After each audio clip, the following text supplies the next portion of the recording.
Hello. Yes, so I'm Matthew. I'm a third-year economics student.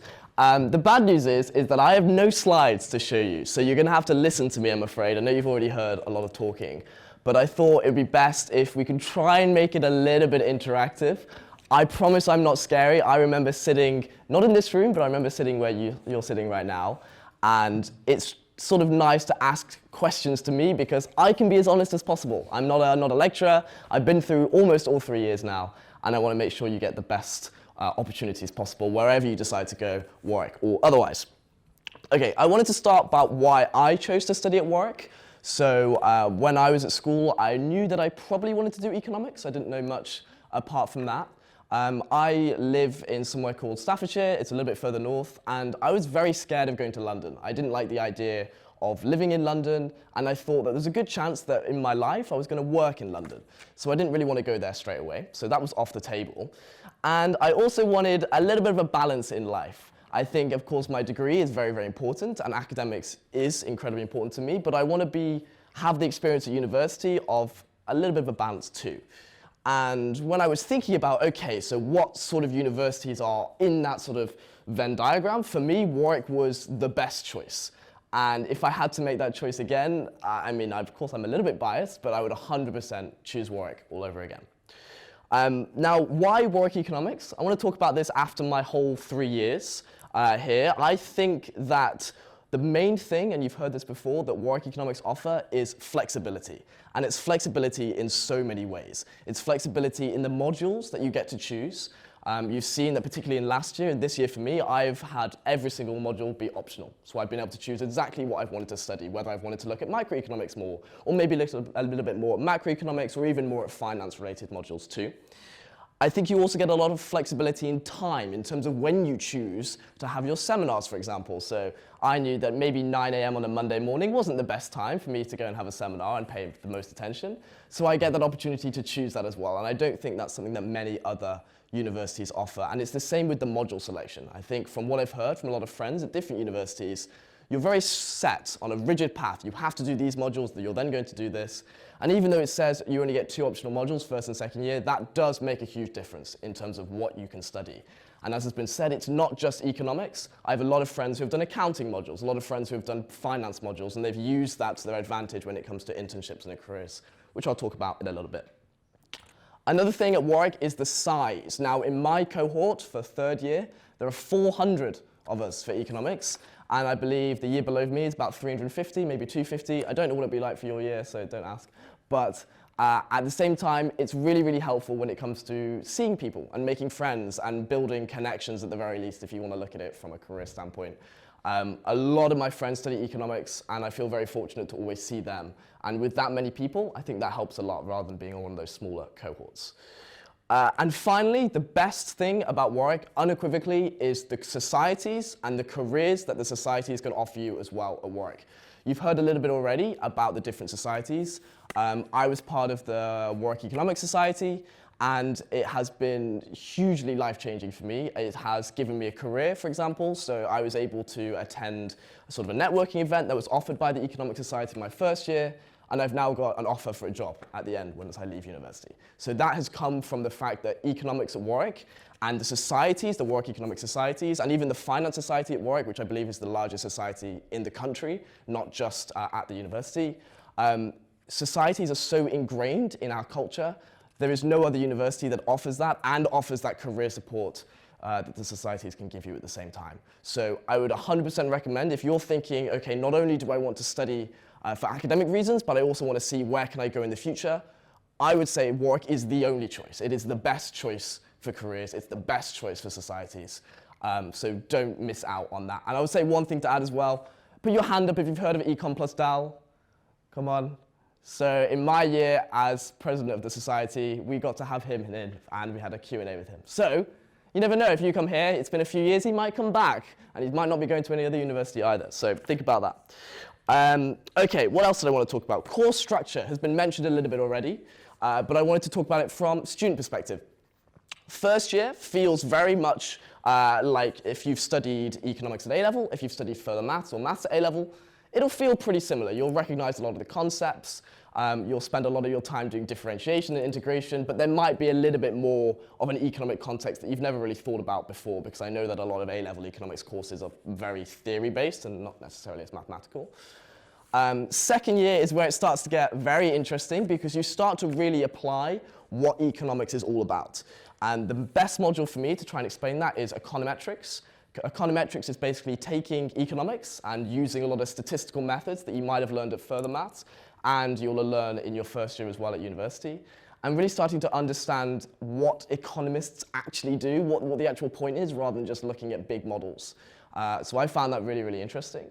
And then final year, I will say, is the best year, so you're gonna have to wait a little bit if you do come, but it's the best year because you really start to apply what you learn to real life situations. So I wanted to talk about two in particular.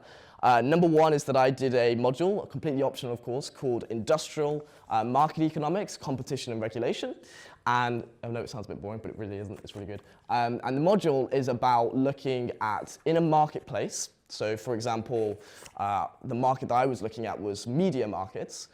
What happens when companies merge together? What happens when one company acquires another company? Is that fair, for example, in the market? Is it fair for you if your prices go up for, like, I don't know, for Sky Sports, etc.?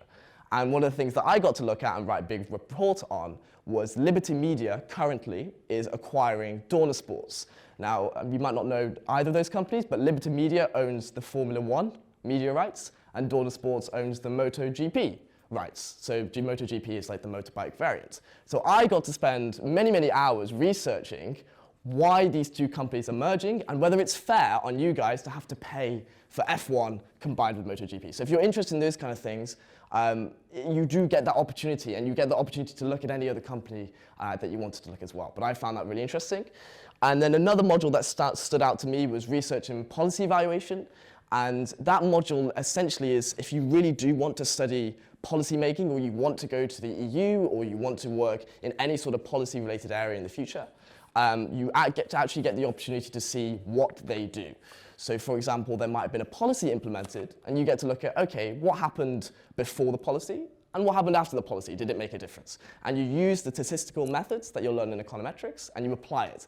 And that's really, really fun, because you get to finally see what you've been building up to this whole time, and you get to apply it in a real world context.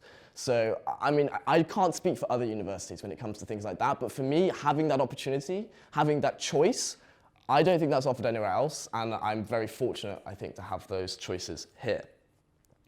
Now, a final few things to talk about, skills-related things. Now, I wrote down some skills here. I said analytical thinking, problem solving, time management, et cetera, et cetera. You'll hear that from everyone, right? But the most important thing, I think for me, that I've learned is how to speak about things and explain them to people who don't study economics. A lot of the things that you'll do in the future, people won't be economics students, probably for a good reason.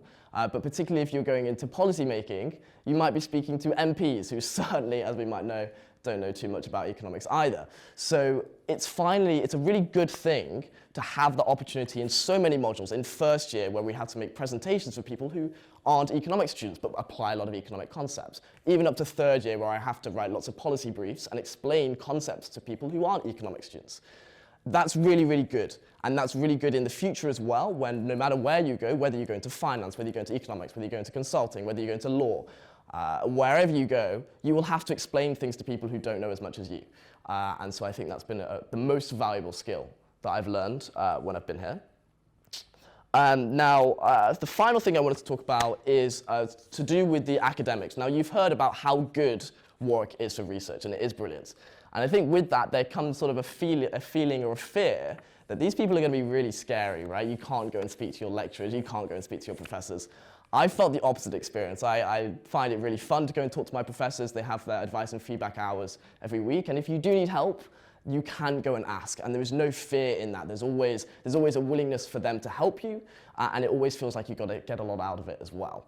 And one thing to add on top of that as well is that lecturers really want you to learn as much as possible, and it's not just to do with the degree. I distinctly remember I was studying macroeconomics in second year, and we were learning a lot of models that are quite old-fashioned at this point because economics, the models have been around for a while.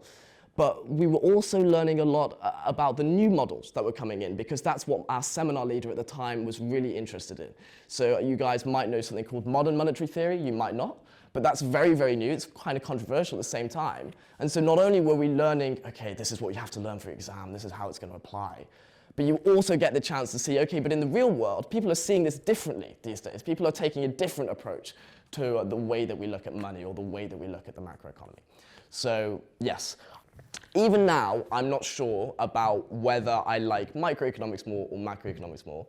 I think that's the main sort of choice for a lot of the economics-related modules. For me, though, I realized that the job that I'm going into relies a lot on companies. So there's a module called corporate strategy that I'm taking at the same time, and that comes from the business school. The reason you get more options the further you go through, obviously. So you're in the first year, you only get 2 choices, and the second year you only get 2. But in terms of what you choose, it can be anything. Like in this final year, I almost wish I'd taken a language module, because I think I'm going to somewhere which is a French company. I wish I knew French, because otherwise it's going to be a bit awkward when I can't talk to my colleagues. But I think in general, you just take whatever you want. I think that's the beauty of it, and I think that's the beauty that you don't get anywhere else, because a lot of other unis just seem to think, oh, only economics. You're here to study economics. You have to study economics. But Warwick is just better, I think, in that sense.